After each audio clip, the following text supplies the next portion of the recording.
Cleophas Malala was heard instructing Moses Wetangula and Musalia Mudavadi to destroy their parties and fold them completely and join UDA. If you remember very well, the elections of UDA are slated to be this year. So definitely something is cooking.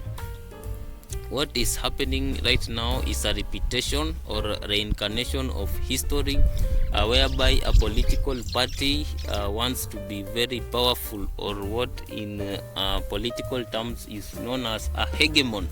A hegemon is someone that wants to dominate everyone, and UDA is going to be like that given the growing trends. We have seen within the ranks of Orange Democratic Movement that if Raila is out of the picture, there is no ODM. Jubilee, if Uhuru and Ruto are not there, there is no Jubilee. The only party that will start gaining power and immense prestige is UDA, because it is right now in a position of power and it has leaders who really know how to maximize their gains out of this power. So if you remember very well, during Moi's tenure, KANU became more and more stronger with the days, and Daniel Arap Moi became a very, very powerful individual within the ranks of KANU. So the same thing, the same history is going to repeat itself. UDA is going to crush the Ford Kenya and also ANC. These are small parties within its rank, and we also know that UDA as a political party is very famous for using force. Right now, Moses Wetangula and Musalia Mudavadi, whether they like it or not, whether they accept it or not, they are at the mercy and whims of William Ruto.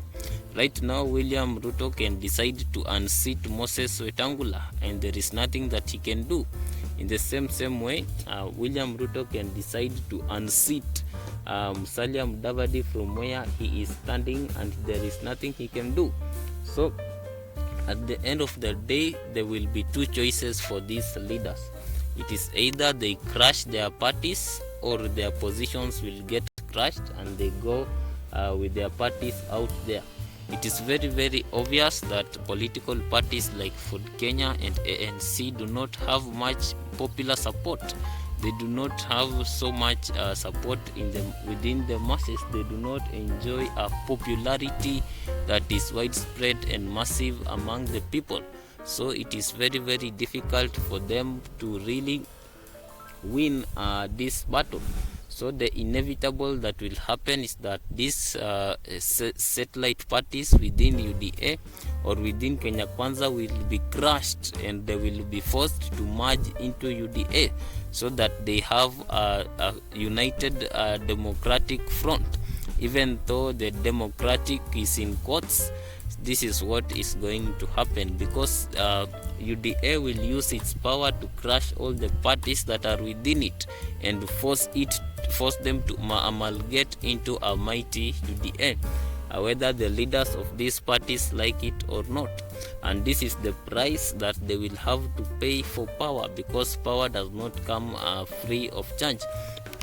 Right now, as we are heading fast into the future, UDA will have people who will be likely to serve in the next government. These are people who followed the instructions to destroy their parties and merge into UDA. Remember, when Malala is speaking, Ruto is speaking, because if you have learned about William Ruto, you will notice that William Ruto does not like to speak directly. He speaks through the people who are holding various positions. We saw during the Mandamanos, William Ruto did not say a word, but the actions of the people or the men who are in charge of the forces, the police force, spoke volumes. The same way when we see Cherargei in parliament clamoring for the extension of presidential term limits, this is William Ruto talking, but not talking as William Ruto, but talking through someone. The same way Malala's instruction to Moses Wetangula and Musalia Mudavadi to destroy their party instantly, this is Ruto talking, but through other people. So the inevitable is there are two options for Musalia Mudavadi and Moses Wetangula: destroy their parties and join UDA, or keep their parties and join the street. Thank you for watching this video. Like, share and subscribe.